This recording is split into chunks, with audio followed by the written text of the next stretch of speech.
Welcome to QT Talks. Upcoming రివ్యూలోకి వెళ్ళిపోదాం. మళ్ళీ యువరాణి పోటీ మొదలైపోతుంది. ఈసారి చామంతి ప్రేమ్ అతి కఠినమైన పోటీని ఏర్పాటు చేస్తారు. రాజావారి రాణివారికి ఇష్టమైన రాజమహల్లో ఉదయం 6ంటికి వెళ్ళి మళ్ళీ తిరిగి ఉదయం 6 దాకా ఆ ఇంట్లో గడపాలి. ఆ ఇంట్లో రాజావారి రాణివారి ఆత్మలు ఉన్నాయని ఖచ్చితంగా వారు మీ సొంత వారే అయితే మిమ్మల్ని ఎటువంటి బాధ పెట్టరు. ఒకవేళ మీరు అసలైన మనవరాలు కాకపోతే వాళ్ళు ఖచ్చితంగా మిమ్మల్ని వాళ్ళ ఆత్మలతో భయపెడతారు. కానీ మీరు అసలైన యువరాణి కదా, అందుకే మీరు భయపడరేమో అని చెప్పి అనుకుంటున్నాను అని అంటుంది చామంతి. ఇక ముగ్గురు భయపడుతూనే ఇటువైపు రోజా కూడా భయపడుతుంది. నాకేమీ భయం లేదు, అక్కడ మా నానమ్మ తాతయ్యే ఉన్నారని చెప్పి బిల్డప్ కొడుతూ ఉంటుంది రోజా. యువరాన్లు మేమే అంటున్నా ఆ ముగ్గురితో పాటు రోజా కూడా రాజమహల్కి ఎంట్రీ ఇస్తుంది. ఆ రాజమహల్ చూస్తేనే నలుగురికి భయంగా అనిపిస్తుంది. కానీ లేనిపోని భయాలు బయట పెడితే మళ్ళీ యువరాణి కాదేమోనని చెప్పి ఇక నలుగురు లోపలికి వెళ్తారు. రోజాకి మాత్రం చిన్నప్పటి నుండి నాకు చాలా భయం. ఒసే చామంతి, నువ్వు పక్కనుంటే నాకు ధైర్యంగా ఉండేది. నువ్వేమో ఇలాంటి కఠినమైన ఆ అద్భుతమైన గ్రంథంలో ఉన్న అన్ని పోటీలు ఖచ్చితంగా చదువుతున్నావు. నువ్వు అబద్ధాలు ఆడవులే. నువ్వు అబద్ధాలు ఆడితే నువ్వు పని మనిషిగా, నేను ఆ ఇంటి అరుణ్ సార్ భార్యగా ఎందుకుంటాము? అమ్మో, ఇప్పుడు నేను ఎలాగూ యువరాన్ని కాదు. ఇక్కడున్న రాజావారు రానివారు ఈ ఆత్మలు నన్ను చంపేస్తాయేమో. అయినా నేను మాంత్రికుడి దగ్గర నుండి నిమ్మకాయ తెచ్చాను కదా, ఎంతటి పిశాచైనా ఆ నిమ్మకాయ నా దగ్గరుంటే దరి చేరదు అని అనుకుంటుంది రోజా. ఇక ముగ్గురులో గీత, అక్షిత, దీప్తి ముగ్గురు ఇదేంటో ఈ పోటీలేంటో. చిన్నప్పుడు మనం అనాథలమైనా సరే ఇప్పుడు యువరాణి పోటీల కోసం అందరం ఇక్కడే ఉన్నాము అనగానే ఏమోలే నాకు తెలీదు అని అనుకుంటూ ఉంటారు. ఇంతలో రోజా, మీరెవరు యువరాళ్ళు కాదు కాబట్టి ఈ బంగ్లాని ఇలా భయంగా చూస్తున్నారు. నాది ఈ బంగ్లాది ఖచ్చితంగా బంధం ఉంది, అందుకే నాకు భయం లేదు అనగానే మరి మీ కాళ్ళెందుకు వణుకుతున్నాయి అని అంటుంది. ఇక గీత, కాళ్ళు వణుకుతున్నాయా? లేదు లేదు అని చెప్పి కనిపెట్టేసిందని చెప్పి ఇక రోజా అటువైపు భయం లేకుండా వెళ్ళడానికి వెళ్తూ ఉంటుంది. ముగ్గురికి భోజనం సిద్ధం చేస్తారు ఆ రాజమహల్లో. ఇక నైటు అవుతుంది. ఇటు చామంతి ప్రేమ్ అనుకున్నట్టు రాజావారి రాణివారి గెటప్లో అదరగొడతారు. చాలా అంటే చాలా బాగుంటారు. బాబు, మా రాజాబాబులాగే మీరు కూడా ఎంత అందంగా ఉన్నారో తెలుసా, నా దిష్టి తగులుతుంది బాబు అని అంటుంది. చామ్, నువ్వు కూడా అచ్చం యువరాన్లా ఉన్నావు. ఒక్కొక్కసారి అనిపిస్తుంది వాళ్ళకి జరిగే పోటీల్లో మా చాముంటే ఖచ్చితంగా వాళ్ళని తొక్కి పైకి వెళ్ళేది, నువ్వే యువరాణి అయిపోయేదానివేమో అనగానే బాబు, నాకంత ఆశ లేదు.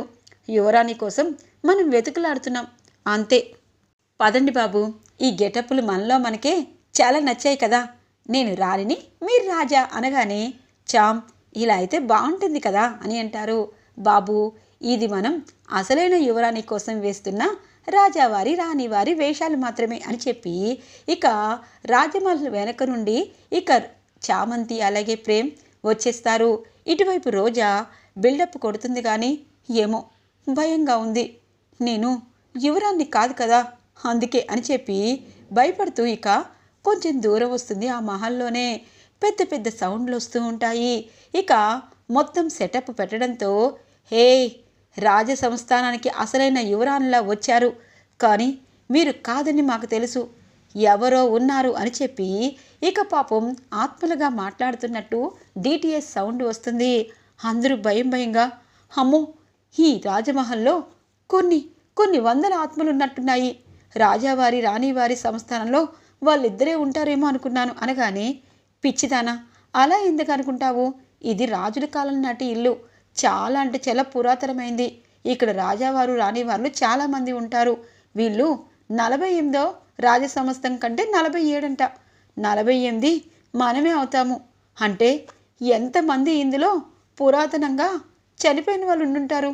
అమ్మో, వాళ్ళు గడ్డు పిశాచులై మనల్ని కూడా ఆత్మలుగా మార్చేస్తారేమో అని భయపడుతూ ఉంటారు.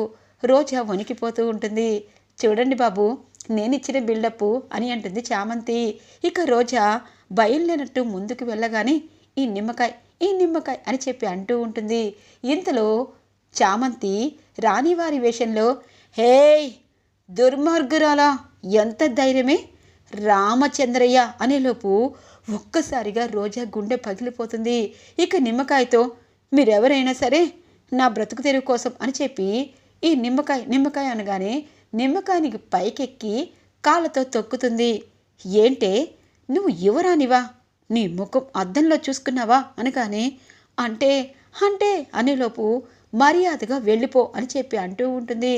ఇంతలో ప్రేమ్ కూడా వచ్చేసరికి రోజా, నన్నేం చేయొద్దు, ఈ పోటీలు విరమించుకుంటాను, నన్నేం చేయొద్దు అని చెప్పి ఇక వెనక్కి వెళ్ళి ఒక బాక్స్ దగ్గర నక్కి దాక్కుంటుంది. ఇప్పుడు నేను ఆత్మలకైనా మనుషులకైనా ఎవరికైనా ప్రాధాయపడమే కరెక్ట్. ఎప్పుడైనా తెలివిగా ఆలోచించేవారు ముందు ప్రాధాయపడతారు, అవకాశం కోసం ఎదురు చూస్తారు. ఇప్పుడు ఈ రాజ్మహల్ నుండి తప్పించుకోవాలంటే ఆ ఆత్మల్ని ప్రసన్నం చేసుకోవాలి అని చెప్పి రోజా బిక్కుబిక్కుమంటుంది. ఇక అందరూ ఎవరికి వారే భయపడుతూ ఉంటారు. తెల్లవారుతుంది. బాబు, మనం ఎంతగా ప్రయత్నించినా రోజా అమ్మ మనల్ని రిక్వెస్ట్ చేయడం బట్టి మనం భయం ఆపేశాము అనగానే, అవును చామంతి, నీకు ఎందుకు మా రోజా వదిన మీద అంత ప్రేమ అని అంటారు. ఎందుకంటే అది నా అక్క కదా, అది భయంతో అల్లాడిపోతూ ఉంటే గుండాగి చస్తుందేమో అని భయం వేసింది అని చెప్పి మనసులో అనుకుంటూ ఇక రాజావారి రాణివారి గెటప్పులు తీసేసి ఇంటికి వచ్చేస్తారు చామంతి ప్రేమ్. ఇక అందరూ ఇంటికి వచ్చి, చాలా భయంగా ఉంది అంకుల్, నిజంగా యువరాణి పోటీలంటే ఏంటో అనుకున్నాము, మేము అసలైన యువరాణులైనా మాకెందుకు ఈ తిప్పలు అనగానే, చూడండి, యువరాణి పోటీ కోసం నిజంగా ఇక్కడే యువరాణి ఉంటే ఇలాంటివేమీ ఉండేవి కాదు, కానీ మీరు మాత్రం యువరాణి మేమే అనుకుని వచ్చారు, తప్పకుండా ఈ పోటీలు ఉంటాయి అని చెప్పి అంటూ ఉంటారు హర్షవర్ధన్. ఇక హర్షవర్ధన్తో పాటు రాజసమస్థానంలో ఉన్న వాళ్ళందరూ ఇక 5వ రౌండ్ కూడా కంప్లీట్ అయింది. దీనిలో ఎవరు విన్నర్ కాదు, ఎందుకంటే భయం అనేది యువరాణి వారికైనా ఎవరికైనా ఒకేలా ఉంటుంది. అందుకే ఈ పోటీలో ఎవరు విన్నర్ అవ్వలేదు. కానీ మీ అందరికీ ఒక 2 రోజులు బయటికి పంపించాలనుకుంటున్నాము. మీకు ఏదైనా సమస్య అయినా, అలాగే మీ ఇంట్లో వాళ్ళకి ఏదైనా చెప్పాలనుకున్నా చెప్పాలి. ఎందుకంటే ఫైనల్ రౌండ్ అలాగే ముందు రౌండ్లు చాలా బాగుంటాయి. ఎవరితో కాంటాక్ట్ అవ్వకూడదు. అందుకే ముందుగా మీరు మీ ఇంట్లో వాళ్ళకి, అలాగే మీకేదైనా పని ఉంటే అవి చేసుకొని, అలాగే యువరాణి అర్హతలు, యువరానికి కావలసినవన్నీ తెలుసుకొని మీరు 2 డేస్ తర్వాత రావచ్చు అనగానే, అబ్బా చాలా హ్యాపీగా ఉంది అని చెప్పి అనుకుంటూ ఉంటారు ఆ ముగ్గురు ఇక బయటికి వస్తారు. ఎవరి దారుల్లో వాళ్ళు వెళ్తూ ఉంటారు.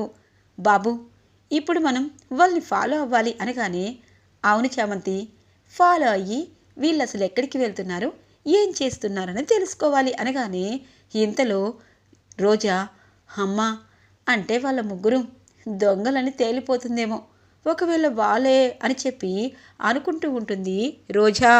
ఇక చామంతి ప్రేమ్ ఆ ముగ్గురు వెనకాల ఫాలో అవుతారు. మొదటిసారిగా దీక్షిత వెనకాల ఫాలో అవుతారు. దీక్షిత తన బాయ్ ఫ్రెండ్ని కలుస్తుంది. ఏంటి దీక్షిత, యువరాణి పోటీలో కొన్నిట్లో నువ్వు ఫెయిల్ అయ్యావు, కొన్నిట్లో పాస్ అయ్యావు, ఫైనల్గా నువ్వే విన్ అవుతావు కదా, ఎందుకంటే ఆ రాజసంస్థానం గురించి పూర్తిగా తెలుసుకొని నేను అక్కడికి పంపించాను. ఇక నువ్వు గెలిస్తే ఆ రాజసంస్థానానికి చెందిన యావదాస్తి కోట్ల ఆస్తిని మనం ఇక్కడి నుండి యుఎస్ తరలించవచ్చు. హ్యాపీగా అక్కడ మనం సెటిల్ అయిపోవచ్చు. ఎందుకంటే ఇక్కడ యువరాణిగా నువ్వైపోతే చాలు అని చెప్పి అంటూ ఉంటారు. దానికోసం చాలా కష్టపడుతున్నాము, కానీ ఏం చేయను అని చెప్పి మనసులో అనుకుంటూ ఉంటారు దీక్షిత. బాబు, వీళ్ళు కావాలనే రాజావారి రాణి సంస్థానంలో ఉన్న అన్ని పరిస్థితులు తెలుసుకున్నారు అంటే ఈ దీక్షిత ఫేక్ అని అంటారు. అలా అయితే ఇప్పుడు అక్షిత దగ్గరికి వెళ్దాం చామ్ అని చెప్పి అక్షితని ఫాలో అవుతారు. అక్షిత మాత్రం, నేనొక అనాథనే, కానీ కొల్హాపూర్ యువరాణి అనో కాదో నాకు తెలీదు, కానీ ఇప్పుడున్న పోటీలో నేను చాలా వరకు ఓడిపోయాను, పాస్ అయ్యాను. ఇక ముందు పాస్ అయితే నేను యువరాన్ని, ఒకవేళ నేను యువరాన్నేమో అని చెప్పి ఇక తను పెంచుకున్న అమ్మా నాన్న దగ్గరికి వెళ్ళి, అమ్మ ఒకవేళ నిన్ను యువరాణి అయితే ఏం చేయాలి ఇవన్నీ అడుగుతూ ఉంటుంది. బాబు అంటే తన డౌట్ తనకుంది. ఒకవేళ పోటీలో విన్ అయితే అలాగే డిఎన్ఏ కూడా శాంపిల్స్ తీస్తాం కాబట్టి అప్పుడు అసలైన యువరాణి తెలిసిపోతుంది. ఆ విషయం రోజా అమ్మకి తెలియటం లేదు అని అంటుంది. ఇక ఇటువైపు చామంతి, అవును చామ్ డిఎన్ఏ రిపోర్ట్స్ అంటే గుర్తుకొచ్చాయి. ఒకవేళ నిషా వాళ్ళు ఏదైనా రక్తం అనేది అనగానే, బాబు అవన్నిటికీ నేను ఒక మనిషిని పెట్టానులే, మీరేమీ కంగారు పడద్దు. ఎవరు అనగానే, చందత్త, చంద్రిక అత్త ఖచ్చితంగా పకడ్బందీగా ఆ బ్లడ్ టెస్ట్లు అన్నీ కాపలా ఉంటుంది అని చెప్పి అంటుంది చామంతి. థ్యాంక్ యూ చామంతి, ఎందుకంటే నేనే తప్పు చేయలేదు అనగానే, బాబుగారు మీ గురించి నాకు ప్రత్యేకంగా చెప్పక్కర్లేదు అని చెప్పి అంటుంది. సరే ఫైనల్గా గీత అమ్మ తనే యువరాణి బాబు అని అంటుంది. అవును, తను కూడా చాలా సాంప్రదాయంగా, చాలా అంటే చాలా అన్ని పోటీల్లో నిజాయితీగా పైకొస్తుంది. అలాంటి అమ్మాయి యువరాణి అయితే బాగుంటుందేమో. లేదు బాబు, తానే యువరాణి కాన్ఫిడెన్స్గా అని అంటుంది. సరే తను ఎటువైపు వెళ్ళిందో నీకు ఐడియా ఉందా అనగానే, ఐడియా ఉంది బాబు, అదిగో అటువైపు అనగానే, అటువైపు గుడి ఉండదు చామ్, ఎక్కువగా పబ్ ఉంటుంది అనగానే, అవునా బాబు, తను పబ్ అంటేనే భయపడే రకం, పబ్బులకి వెళ్ళదు బాబు నాలాగా అనగానే, మరి పక్కన ఎక్కడైనా శివాలయం ఉందేమో చూద్దాం పద అనగానే, ఇంతలో ఆ గీత అనే అమ్మాయిని చూస్తారు చామంతి, ప్రేమ్.